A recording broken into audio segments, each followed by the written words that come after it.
You make more than you did 3 years ago. You got the raise, you moved up. But somehow, you still feel broke at the end of the month. You're not overspending on anything obvious. No luxury purchases, no debt spiral, just stuck. And the weird part, you can't figure out why. Because the number, it isn't the problem. My name is Sinclair, and I spend way too much time thinking about money milestones. If you're someone who feels stuck around this number, subscribe because the next rung is usually a lot simpler than it looks. In this video, I'm going to show you the invisible habits that are keeping you poor, why they're so hard to notice, and the exact shift that breaks the cycle. The milestone we're talking about here is $10,000 saved.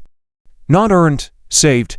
It's the first real financial cushion most people try to build, and it's also where most people plateau for years. $10,000, significant because it's the psychological boundary between reacting to money and controlling it. Below 10,000, you're managing crises. Above it, you start managing choices. But here's what makes this threshold so brutal. The gap between 0 and 10,000 is massive, and the habits that got you to $3,000 or $4,000 will actively sabotage the rest of the climb. Most people don't realize they're running the wrong playbook. They think they just need more discipline, more income, more time. They don't see that the real issue is a set of invisible patterns. They've normalized patterns that feel responsible, but are quietly draining the account. Let's start with the 3 beliefs people carry at this stage.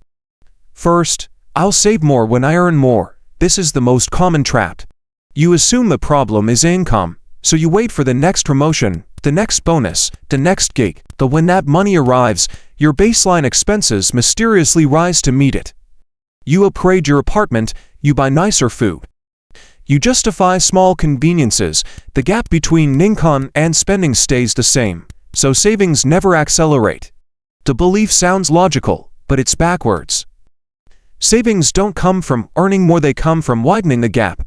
Second belief, I'm already cutting back everywhere I can. You skip the coffee, you meal prep, you avoid impulse buys. And yet, the money still disappears. That's because cutting back on small, visible expenses creates the illusion of progress, while the real leaks go unnoticed. The problem isn't a $15 lunch. It's the subscription you forgot about, the convenience charges you don't track. To just this once exceptions that happen twice a week. When you focus only on the obvious cuts, you miss the slow bleed. Third belief, saving is about willpower. People treat saving like a test of character. If you can just resist temptation hard enough, the account will grow. The willpower is a terrible long-term strategy because it depletes. You can white-knuckle your way through a month, maybe 2, then life happens, a car repair, a birthday, a bad week, and the system collapses. The truth is, willpower doesn't scale, systems do.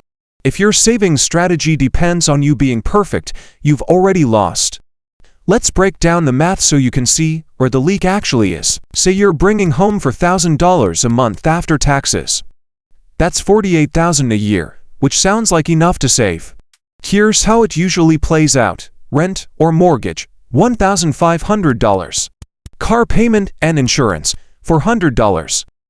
Utilities and internet, $200. Groceries, $500. That's $2,600 in fixed costs. You've got $1,400 left. Now add the invisible layer. Subscriptions you forgot to cancel, $60. Eating out twice a week, $240. Random Amazon orders, $120. Gas and parking, $160. That's another $580. You're down to $820. Then comes the discretionary blur, the stuff you don't budget for but always spend. Haircuts, gifts, Uber when you're tired, replacing something that broke. Let's say that's another $300. Now you're at $520. And here's the thing. $520 a month is over $6,000 a year. That should be enough to hit $10,000 in under 2 years. But it never works that way, because that $520 isn't consistent.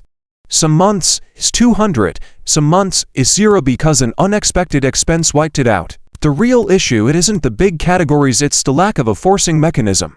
Without automation, without a system that moves money before you see it, that leftover amount becomes a slush fund that evaporates. Now let's talk about why this happens even when you know better. The first behavioral trap is called temporal discounting.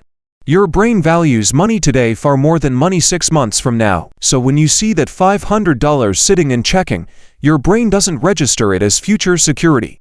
It registers it as available, and once it feels available, it gets spent. Not on anything dramatic, just used. This is why people who save what's left over never save anything. Because there's always a reason to spend what's left over. The second trap is lifestyle creep, but not the way people usually describe it. It's not about buying a luxury car when you get promoted. It's subtler. It's about micro upgrades that feel justifying in the moment. You've been using the same phone for 3 years, so the new one feels reasonable. You've been eating cheap meals, so the nicer grocery store feels earned. Each decision makes sense in isolation, but together, they reset your baseline. And once your baseline rises, going back feels like deprivation. So you stay stuck at the new, higher level of spending. The gap never widens. The third trap is the sunk cost fallacy applied to habits. You've been doing things a certain way for years, so changing feels like admitting you were wrong.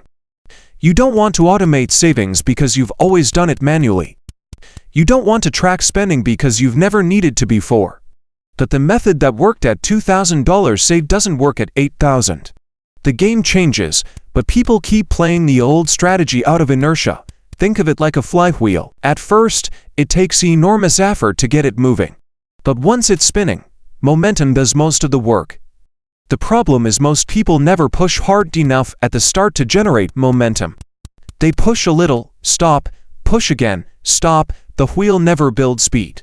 And without speed, every bit of progress requires maximum effort. This is where it gets interesting. The shift that breaks the cycle isn't about making more money or cutting more expenses. It's about changing the order of operations. Most people operate on this model: earn, spend, save what's left. That model guarantees failure because what's left is a variable that trends towards zero. The shift is this: earn, save, spend what's left. It sounds like semantics, but it's not. When you automate savings first before rent, before groceries, before anything discretionary, you remove the decision, the money is gone. Your brain adjusts to the new baseline and finds a way to make the rest work. And here's the part people don't expect: it usually works fine. Most of the time, the money you thought you needed was just being absorbed by low-value spending. When it's not available, you don't suffer. You just optimize. You cook one more night a week. You skip the upgrade. You find the cheaper version. None of it feels like sacrifice because you never had the money to begin with. This is the tiny rule change. Move savings to the front of the line. Not as a goal, as a non-negotiable cost. Treat it like rent. You wouldn't skip rent and hope there's money left over at the end of the month. Don't do that with savings either. Here's how to make this shift today. Step 1. Automate a fixed amount every payday, not a percentage of what's left over. A specific dollar amount that moves before you see it. Start with 10% of take-home if you can. If you can't, start with 5%. The number matters less than the consistency. Open a separate savings account at a different bank if possible, so it's not visible when you check your balance. Set the transfer to happen the day after you get paid. This removes willpower from the equation. You're not deciding to save, it just happens. Why this works: it creates a forcing function.